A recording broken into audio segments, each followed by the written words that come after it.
I would like to describe a field in which little has been done, but in which an enormous amount can be done. This field is not quite the same as the others in that it will tell us little of fundamental physics, but it will tell us much about the strange phenomena that occur just below our perception. In contrast to the natural philosophers of the past, the scientists of this field delve into the recesses of nature and show how she works in her hiding places. Their quest is to understand and create the imperceptible. After all, there is plenty of room at the bottom.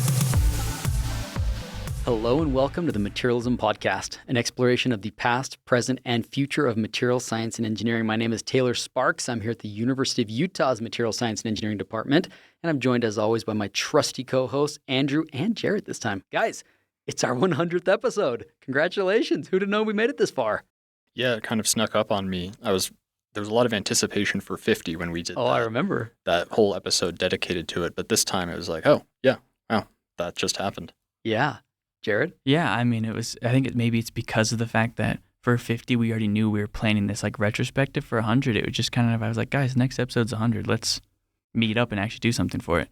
Well, not only is it our 100th episode, but it's our first one that we are recording in the new year, right? So we couldn't just do any old episode. We wanted something special. And it just so happens that this semester, I'm teaching a new course.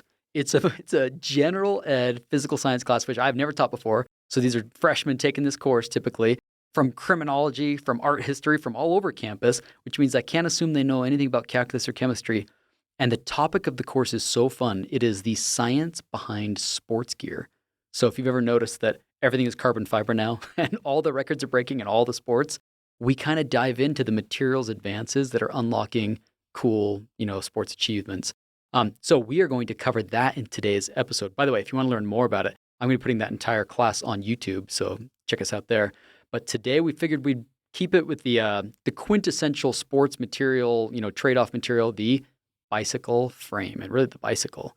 Yeah, we're going to be talking a little bit about the history of bicycles, where they came from, what materials were being used then, and then kind of walk through the various advancements that were enabled by the discovery and the ability to manufacture different materials, and then get into what people are doing right now and what's sort of at the cutting edge. It really goes all the way back to, I actually didn't know, I thought the bicycle was a much more recent invention, but about like 1817, the dandy horse was invented by Baron Karl von Drais. And it was considered the first bicycle, although it doesn't exactly take the form that we're used to now. It was essentially, I don't know if you've seen those little bikes they have for kids now where they just take off the pedals. I was just going to say, my 4-year-old has one of these Strider bikes. Yep. It's basically a Strider bike. Yep. You know what's cool? I was learning about this. So that was in 1817. So rewind 2 years, and in Indonesia, there was this giant volcano that erupted, Mount Tambora. It was so massive, and it put so much ash in the air that the next year, 1816, they call it the year without a summer. Read it on Wikipedia. It's wild. There was crop failures around the world. It was devastating on humanity. And one of the things it knocked out was oats, which people used to feed their horses. And so in the backdrop, imagine this guy, this German Baron Karl von Drais, right? He is looking around and seeing that people for transportation don't have the crop that they use to feed their horses. And so he was thinking, what alternative do we have to horses? How amazing is that? That is so cool to see this chain of events that led to now the bicycle. Yeah, and they effectively were kind of like a horse. You rode them, you had to propel them, but they were on wheels. And the material of choice at this time was wood, because that was what was available, and we had the know-how to make and shape into different things. And, all around the world, there's tons of different types of wood that you could use. And by wood, wheels, frame, everything was wood. So you can imagine, cool, fine for a couple times, but that's not going to hang around, long if you're driving that outside on gravel or dirt roads. So wood can't be the ideal engineering material, and we're going to see that progress to other materials over time. Yeah, not too long after, we have Kirkpatrick Macmillan, who's a Scottish blacksmith. He's credited with creating the first mechanically propelled bicycle. This is about 1839, although this claim is disputed among historians somewhat. I saw another one that said that the pedal, crankshaft pedal, didn't show up till 1853. But in any case, quite a bit of time goes by, and they're just dandy horsing along, right? But in this case, he gives it a kind of an interesting name. He calls it the velocipede. And in Glasgow, we actually have the first reported cycling traffic incident in about 1842, where according to a Glasgow newspaper, an anonymous gentleman from Dumfriesshire bestride a velocipede of ingenious design, knocked over a little girl, and was fined for the incident. Oh, geez. Goes all the way back. Around this time, by the way, the design of bikes was changing. This is when you started to see the penny farthings show up. I was about to say, Right? I don't want to talk about bicycles without talking about So, the coolest Jared, tell bicycles us of all about the time. penny farthing. What is A this? penny farthing is they're called, I guess, high bicycles because there's more than one. But it basically operates on how you would see a normal bicycle, except the front wheel is, I don't know how many magnitudes Dude, they're larger, huge. but it looks at least like 5 to 10 times larger than the Yeah. back wheel. And also, I know that on the penny farthings, they use solid rubber for the tires. That's right. Which was better than solid wood, right? Yes. And between the two, they put an iron band around the wood. Yeah. And that's also pretty terrible. So rubber was a big step up. And the reason they did the giant front tires, because that's when they had cranks on them, pedals. Mhm. And basically that was the way to go fast. They didn't have gears. And so it was better to have a gear that could eventually get going fast. So they had a giant front wheel on these things. But if you're not aware of why we don't use solid rubber now for things, obviously it's because the shock absorption is terrible. So you're riding this bicycle and the only shock absorption you have is the seat you're sitting on, basically. And so mainly you are the one absorbing the shock. So not very comfortable. Yeah, when I was doing research for this, I stumbled upon a visual history of bicycle designs, and it's really interesting to see how it evolved and how it slowly became much more ergonomic. But all of the kind of wild designs that happened there. Dude, and they stuck around for like 100 years. Like from the discovery of the Dandy Horse all the way through like the safety bicycle. The first safety bicycle is like the first one that kind of looked like today's bike. That was a long time that passed. I still think there's some work that could be done on how comfortable a bicycle seat is, but that's a whole other issue.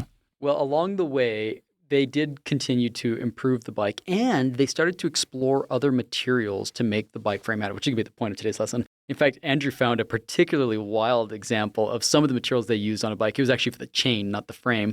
But what is it, an antelope skin?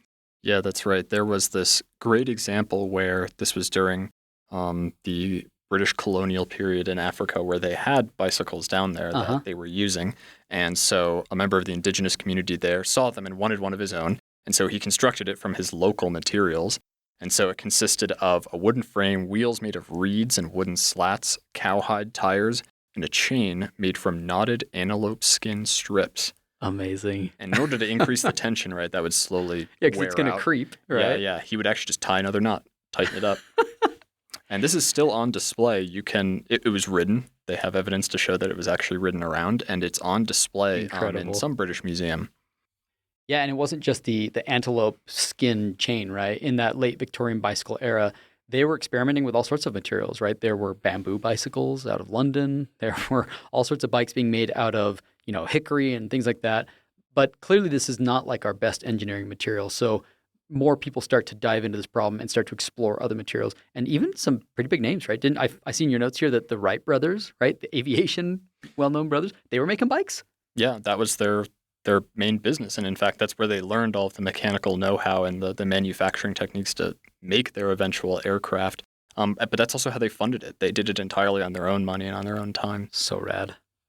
All right, so let's dive into the frame, right? The main part of the bike is the frame. That's the thing that the forks, the steering wheel, the seat, stuff gets attached to. We're not going to use wood forever. So what other options do we have? If you look way, way back, the material that displaced wood was, you guessed it, steel. But it wasn't the steel that they use on bikes of today, because you can't still buy steel bikes today. These were solid steel rods. And one of the first things they realized is turns out if you have a big component, that's extremely heavy, but the stiffness at the component level, you don't really need the middle on the inside of the rods. So they switched from rods to tubes, and that really brought the weight down. But there's some challenges with working with steel. What's the pros and cons of steel? Well, the big one, as you mentioned, that it's dense. It is. It's going to be heavier, and the general trend is towards lighter and lighter bikes because that means you don't have to propel the weight of the bike as much. You just have to propel your own weight. Yeah, I think force equals mass times acceleration, right? The net force you're going to act on something. If you want to accelerate, the lighter that is, the better you're going to be off. But it does also have a lot of good advantages too. For one, it has nice elongation, and why that would be beneficial is that instead of it suddenly catastrophically failing in a brittle factor, it's going to elongate and bend a little bit, giving you at least some warning if there's ever damage. Yeah, or if you knock it over, it will bend instead of break, which would be a nice thing. You can fix a bend. Yeah. You can't fix a break. The other advantage is it has a fatigue limit. meaning that it can endure a constant low-level load for seemingly forever. And maybe we can break that down a little bit more. Yeah, we've talked about in our failure series, I think we talked about fatigue. So for our listeners that haven't heard those, just a quick reminder, fatigue, kind of like the name suggests, fatigue suggests your material is getting tired? Well, it's kind of like that. If you're applying a stress cyclically, so over and over and over, and it's a small stress, something that won't cause it to fracture on day one of its use, but if you use it, a million times, a billion times, right? Slowly, even at that low stress, what we find is that the vast majority of materials that fracture fail due to fatigue. So something's happening that's causing it to get weaker over time. Now we know more about this process. Now we understand it, that there's actually cracks. For example, there's crack growth, that an itty-bitty tiny crack that you can't even see maybe could be growing until it's big enough that it fails in a brittle fashion. So fatigue is a bummer. And in a bicycle, which has cyclic stress, every time that you're cycling, think it's flexing the frame a little bit, it's prone to cyclic loading conditions. It would be great if we could avoid a material that is prone to fracture from fatigue. And steel has this fatigue limit. So what's the limit, Andrew? What's that mean? Yeah, for material to have a fatigue limit, that's just going to mean that there's some measured stress level below which any realistically observed fatigue, like fracture, isn't going to occur. Meaning that at least to what the number of cycles that was tested within that material, no observed fracture occurs. Which is pretty awesome. It means it's getting weaker and weaker and weaker, but you can always kind of bank on it being at least a certain level of strength. And that value, by the way, it depends on the steel alloy, but a ballpark number is between 1/3 and 2/3 of the yield strength. So it's not like it's a tiny stress. Like it can have significant strength that you can bank on. And steel has that fatigue limit in most alloys, which is pretty awesome. What else is about steel that's good or bad? It's very strong. It is a stiff, strong material. One of the downsides of steel is, of course, that it rusts. And for bicycles, which we use outside, it's going to get in the rain. It's going to be in, the elements. That's a pretty big problem. Now, there's ways that we know to make stainless steel, which, like the name suggests, is not like rust-free. It means that they corrode a little more slowly. They stain less.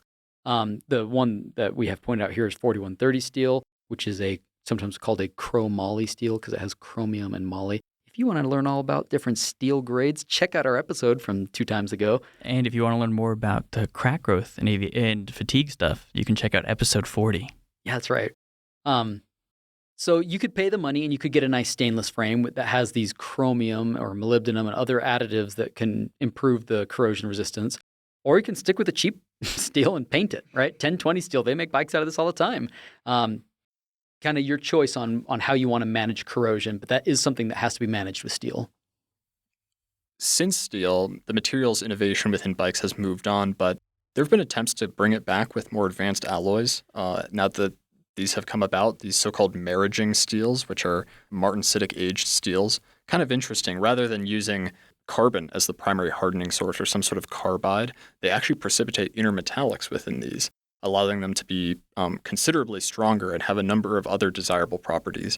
And with this, they can make these tubes thinner and cut the weight even more so from this. But it seems generally this is not the trend the industry's going. Yeah, I was hoping that this was true. I was reading a bunch of articles about this. There's a bike company, Reynolds, and they created their own alloy, Reynolds 531. This was discovered in 1935. So this is very old, 90-year-old alloy, right? And its yield strength was 800 megapascals. So just to put a number on it, Reynolds has released another one around the 2000. This is Reynolds 853. This has a yield strength of about 1200, and it's air hardened, which means you can weld it, which is a good thing. You don't have to do brazing anymore. You can actually weld the joints. And now they have a new one. There's a next-gen Reynolds 953, and its strength is up to 2,000 megapascals. So think about that, 800 to 1,200 to 2,000. If that's true, you could start to really radically reduce the volume of metal, therefore the weight of metal that's required in your design. So again, some websites certainly seem bullish on the future of steel and bikes, but the pros that we've talked to, including our former student Mitch, guy got a master's in my group who knows more about bikes than I will ever know, he doesn't seem to think so. No, there's kind of a trend within older members of the bike community or more traditionalists about steel is real, and that is a good one. I think for the average consumer who's just riding this for fun and for leisure, it probably doesn't matter that much. But as you get to the higher competitive level where weight really does make a big difference and aerodynamics make a difference, we start to run into problems. One thing about steel, it gets, people talk about the nice ride feel of steel. They'll talk about that, the ride feel, which is really just like, is it pleasant to ride or is it unpleasant? And one thing that steel has going for it, at least in the iterations that have existed up until now, is that it absorbs vibrations. It damps vibrations, which makes for like a good ride feel. In fact, in the biking community, when you look at the properties you want on the frame, they'll talk about vertical stiffness, like the stiffness that is transmitted vertically down towards the ground. That's the one that you're going to feel. And then lateral stiffness, which is like the flex on the bike. As you pedal, you don't want the frame flexing. That's lost energy, that's cyclic loading, that's problems. And it would be great to have a material that has actually kind of a lower stiffness vertically and a really high stiffness laterally. Steel kind of has that lower stiffness vertically anyways. Okay, so we're not going to use wood. You can use steel if you want, but there's other options. Andrew, what else we got? Aluminum's a great next step. Absolutely. It's a third the density of steel, has about the same stiffness to weight ratio. Yeah, these things showed up in like 1900, and they were very popular until World War II when all the aluminum went to the war effort. But then they picked up again after the war, and aluminum is still like a good thing to make bikes out of. Something I learned is that they have a better strength to weight ratio than steel. Because remember, aluminum's density is 2.7, steel's is like 7.8, so it is much, much lighter. And even though its strength is only up to, say, 270 megapascals yield strength, steels are maybe 2 to 3x that. There is a possibility that you're better off with aluminum, but you achieve that maximum strength weight ratio with tubes when the diameter to the tube thickness ratio is 200 to 1. So think about that for a minute.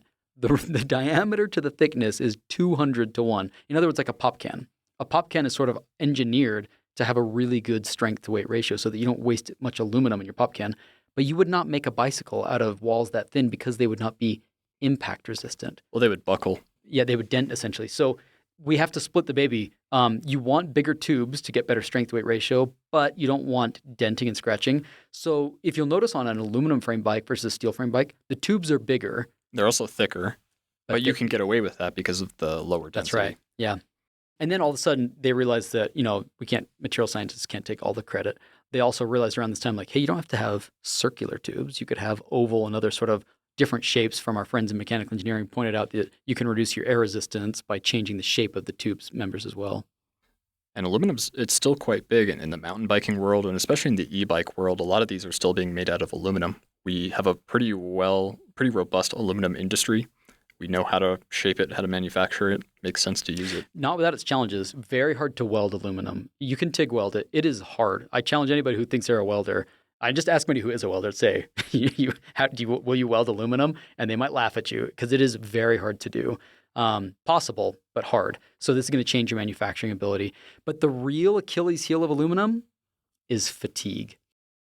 Steel has what we call that fatigue limit, meaning that bottom strength value where it's at least always going to have this certain strength. Aluminum doesn't. And you should try this at home. The classic example is to take a paperclip and just bend it back and forth. After 20 bends, it will snap in half. Like, it's just getting weaker all the time. So this is a real concern in bicycles. In fact, the vast majority, you sent an article where fatigue is the problem to beat in the cycling world when it comes to new materials. Yeah, there have been numerous injuries where I'm not a bike person, but the handlebars ended up having a fatigue fracture, and the person fell off and got hit by a car as a result. One of the other big benefits we didn't mention is obviously that aluminum is corrosion resistant, basically corrosion proof. It forms that thin aluminum oxide layer on the surface, which is fantastic. So you don't have to paint these or deal with corrosion like you did with steel. It sort of inherently is a corrosion resistant material, which is pretty fantastic. So that's aluminum. Okay, what else we got? Yeah, to go to yet another material that we've done an episode on, titanium. It has a really great strength to weight ratio, meaning that it should be a really great material for a bike frame. Yeah, the strength of titanium is a little bit better than steel in many cases. Again, there's a million grades to consider. Its density is about half that of steel. It's 4.5 or so, as opposed to 7.8, so significantly lighter, and it's just as strong. This is sounding like a winner. It also has some of the benefits of aluminum. This is kind of like takes everything that we liked about the two classes and puts them together. The corrosion resistance is actually fantastic for titanium, but it does have some problems. And the main one is welding. To weld it, just like aluminum, it has to be TIG welded. So fabricating it is a little bit tricky.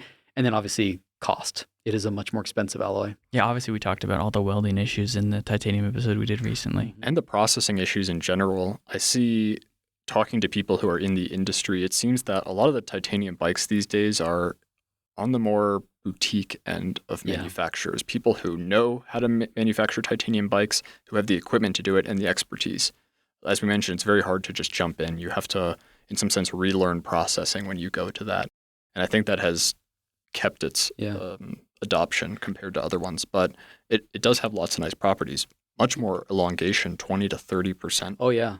When you think of like fatigue crashworthiness and strength, like all those things, that it's pretty great. It's surprising they didn't show up until the 90s. And I think that was just a supply and cost issue, really, is what it came down to.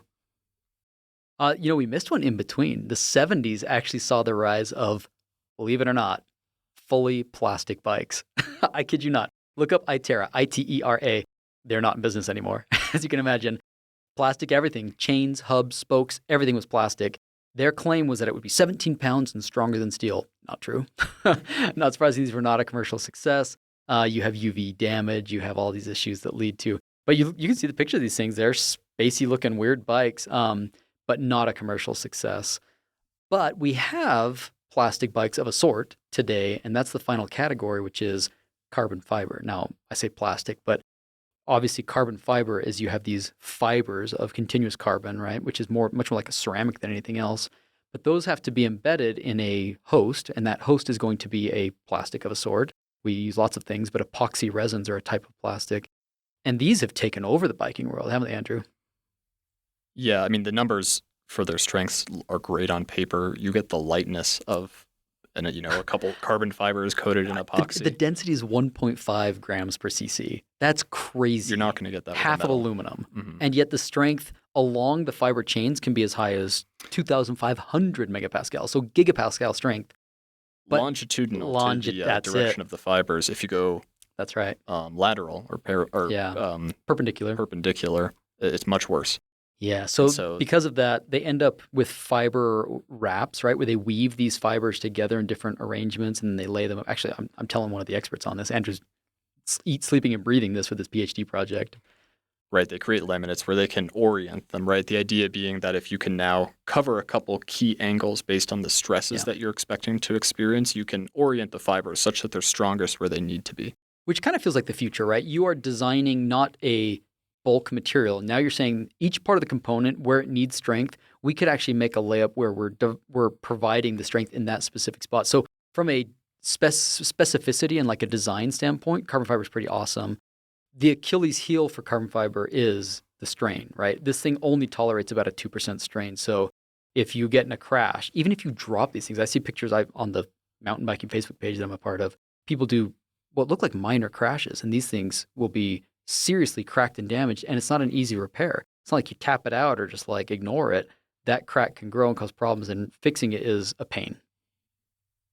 Yeah, I don't think there even is a way to recover these. But they do actually. They'll take carbon fiber and they'll wrap it around it and cure it around the spot. Oh, with like a thermoplastic. That's right. Okay. That's right. Or like another curing epoxy, right? Either way. But the point is like it's really non-ideal. Fixing these is a total bummer. And especially when you consider the cost of these, that these you're paying for those properties, the extreme lightness. These bikes are very, very high-end, much more expensive. Yeah, and a lot of that expense simply comes from the amount of engineering and resources that have gone into. If you think about optimizing your layup for each individual part to try to maximize compliance vertically versus stiffness laterally, that's pretty complicated. But that complexity has offered new opportunities. All of the high-performance bikes are made out of this because they're able to try to maximize the aerodynamics and the weight. All the manufacturers right now are trying to compete for a sub-600-gram frame. That's so crazy. It's pretty crazy. 600 grams to pounds. That's 1.3 pounds. That's crazy. And to do that, there's a lot of learning about how to keep these composites strong, but also remove weight. The epoxy ends up being a big part of this. And there's a lot of excess epoxy that may not be needed. And so there's a lot of proprietary technology going into how do you now squeeze this epoxy out to make sure it's transferring the load to the fibers, which is its job. But the minimum necessary to hold it together. The minimum amount that we need. And you're paying for it, right? On these bikes, I remember the first time somebody told me that you could spend 10 grand on a bike, and I was like, no, easily. You can easily spend that and much more. Yeah, I think Specialized has a bike for $14,000. And from what I hear, the difference between a $1,000 carbon fiber bike and a $14,000 carbon fiber bike isn't $13,000, nope. But it's not negligible. Apparently there is a lot of benefit to this, and especially at that high level where every gram counts. Yeah, I was riding a 2004 Specialized Stump Jumper, which at the time when it was made was great, I'm sure. It was an aluminum bike. And I was like, I don't need to switch. This thing's just fine. And I finally in 2020 bought a 2018 Specialized Stump Jumper, which was carbon, and realized like, oh, okay, this is what they're all talking about. So I get it. And for that reason, almost 95% of new bikes, especially for road bikes, are carbon fiber. Yep. That's clearly what the industry is interested in investing in right now. It's where all the research is going, and that seems to be consumer preference. And I think it's more and more just now trying to learn how they can tailor this to improve the bike feel, to cut the weight even more, to improve the aerodynamics. Yeah, with something that has very high stiffness and very light weight like that, you're not absorbing the vibrations like you would with steel. So people sometimes gripe about the ride feel of bikes. And I think now you're turning your attention towards the suspension to try and pick up the weight a little bit there. And anyways, so that's carbon fibers. Awesome, not without their problems. They are prone to all sorts of flaws. My former master student, Mitch Child, did his whole project on that, finding and, having an automated way of detecting cracks, for example, in the laminate structures of these things. But they're pretty great. What else is out there? Anything else? There have been some weird materials. A couple oddballs, right? Yeah, magnesium alloys came up for a little while. In the 80s, there was a company making them. And he didn't make tubes either. He made iframes. Oh, really? Yeah, his bikes were iframes. What's the name? I'll look them up. Go ahead. I think they're still around there. And I think there was a lot of hype and interest around them. And it just didn't quite go anywhere. And I think a lot of that reflected consumer weariness of them. Yeah. I think there was some video about somebody lighting one of them on fire. Oh, gosh. Yeah, right. Because magnesium, especially powder magnesium, is highly pyrophoric.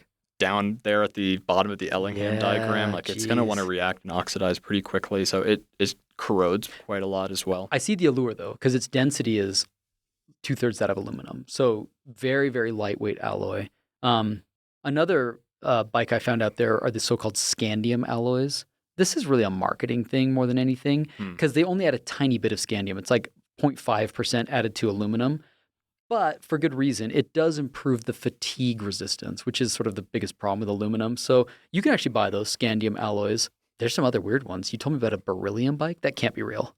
Yeah, this beryllium manufacturer, Brush Wellman, wanted to show that they have lots of manufacturing capability and they could make something sufficiently complicated with their technology. And so they made a $25,000 bike made entirely of beryllium. Isn't that stuff toxic, though? Oh, super toxic. Like that will kill you. Yeah, all the manufacturing is very I'll bet it's a lightweight material, though. I'll bet beryllium's lightweight, isn't it? I think it has the highest specific stiffness of any material. Okay. That's why in hard disk drives, the arm was made out of a beryllium alloy. Because you're not going to get something that thin, small, and have the necessary stiffness. So there's a little bit of some beryllium alloy in all of those. Of course, everything's now solid state, but cool. It was kind of an interesting case study to see what sort of materials you could make it out of. Yeah. So that's the bike frame. Clearly like 4 or 5 big classes of materials that are very popular there, but there's many other cool materials aspects of the bicycle. For example, the tires, right? And Jared already mentioned that the penny farthing had these solid rubber tires, but the modern tire is not that. It now has typically a tube inside of it. That whole pneumatic, that was a discovery in and of itself. So actually the first pneumatic, so think of like a tube filled with air, shows up in 1887, like way late. This was invented by John Boyd Dunlop, as in Dunlop tires, and he submits a patent for it and it gets rejected because like 40 years prior, there's another fellow Scottishman, Robert William Thompson, had actually submitted the patent and patent trolled him. Never actually made it, but he'd submitted the patent on it. But Dunlop obviously found a way to make money on this. But the first tire that he produced was the tire inner tube was the tire. So anybody who's used these things knows that that's not going to last long. So then it was a couple years later, he realizes in his Dunlop pneumatic tire company, he wrapped canvas around the outside of that as a way like, okay, let's protect the air bag inside of this with something that's a little bit more, durable. And that's a bit of a precursor to the modern tire. Modern tires are a little bit more than that. For example, you have the outermost layer, which is the rubber layer, like the tread. Below that, you usually have a sub-tread, something to prevent pops. So this is like a Kevlar layer or a polyurethane, something that's going to prevent thorns from poking it. And below that, you have the casing. This provides the sort of tube-like shape of the tire, right? This is made of like cloth, right? Nylon, Kevlar, they use different cloth materials. They actually use cotton and silk back in the day. impregnated with rubber, right? So this gives a little bit of toughness and grip strength a little bit and a little bit of stiffness. There's the tire bead. The bead is a stiff, rigid material like steel or Kevlar, which mounts into the rim to hold the whole thing in place. And then you've got rubber for the pneumatic tube itself. What am I forgetting? Is that everything? No, I think that's everything that comes to mind. But even within one of those components, there's a lot of material science happening. Oh, tons. Tons of different types of rubber on the road-facing side of the tire versus the sidewall. You want different properties in those different places. And if you're a road bike person or an indoor track person, you don't care about puncture resistance. If you are a mountain biker, you care a lot about it. You care about grip. These things run at different tire pressures. So again, those indoor bike, like, what do they call those bike tracks? Anyways, those things have PSIs up to like 200 PSI, crazy high pressure. Whereas a mountain bike, especially if it's a fat bike, you might run that at less than 10 PSI. So huge variation in mechanical properties and performance required of these bike tires. Obligatory episode call out. If you want to learn about rubber, there's an Andrew and Jared special, episode 22 on vulcanized rubber. And you said, oh, Kevlar. What's Kevlar? You want to know about Kevlar? Andrew and Jared special again, episode 64, bulletproof materials. That's right. This whole episode is really tying together a lot of old episodes. I'm liking that. But yeah, tons of material science. The tread for itself, it's not like we talk about rubber as if it's like a thing. Like rubber is a composite. It's a blend of typically natural rubber, which is butyl rubber, right? Which they cross-link. That gives it some toughness because before cross-linking, you could have never made a bike tire that has the toughness to withstand it, to say nothing of the high temperature and low temperature resistance. But even the tire rubber that we use now is a blend of other additives. For example, they add carbon black to prevent UV degradation and silica, like SiO2, sand for grip, to give it grip and wear resistance. So, I mean, just over and over, there's a lot of cool material science in the tire happening as well. And for the sake of time, there's other cool things, like, for example, brakes. If you want to learn more, check out our YouTube series. I do a whole class on brakes. There's actually some really cool cases to be made for using ceramics, which you should never use unless you have to. But ceramic disc brakes are pretty awesome. So, well, we hope you enjoyed this episode, and we are so happy that you are, if you're still listening with us, that you're still out there on this episode 100. We are always looking for more feedback on what episodes to cover. So send us an email, tell us what you want to hear. And we're also super grateful for sponsors that make the show possible. So we would be remiss to not point out the companies like Materials Today, who have been with us for a very long time. Props to Materials Today. We hope that you'll check out materialstoday.com to stay up to date on all the things happening in the material science field. They see some really great stuff published there. They also have a pretty great community they've put together over at Elsevier. As always, thank you for listening to this episode of the Materialism Podcast. If you have questions or feedback, please send us emails at materialism.podcast@gmail.com. Make sure you subscribe to the show on iTunes, Spotify, YouTube, or wherever you find your podcasts. And if you like the show and want to help us reach more people, consider leaving a review. It helps us improve and it exposes the show to new people. And actually, comments on YouTube have become like a really popular way to engage with us. So shows show up there. If you want to get quick feedback, I typically always respond to those. So we'd love to hear from you. Finally, you can check out our Instagram page at materialism.podcast and connect with us to let us know what new material you'd like to hear about next. We'd like to give a shout out to Alphabot and Kolobyte for making the music for the podcast. They both make a ton of really cool synthwave music, so check them out on Spotify and YouTube. Catch you next time. See ya. Thanks, everyone. The inventors of fire, electricity, magnetism, iron, lead, glass, silk, cotton, the makers of tools, the captors of lightning, the architect, the engineer, the musician, are all beneficiaries of the materials of this world and are bound only by their imaginations in manipulating those materials.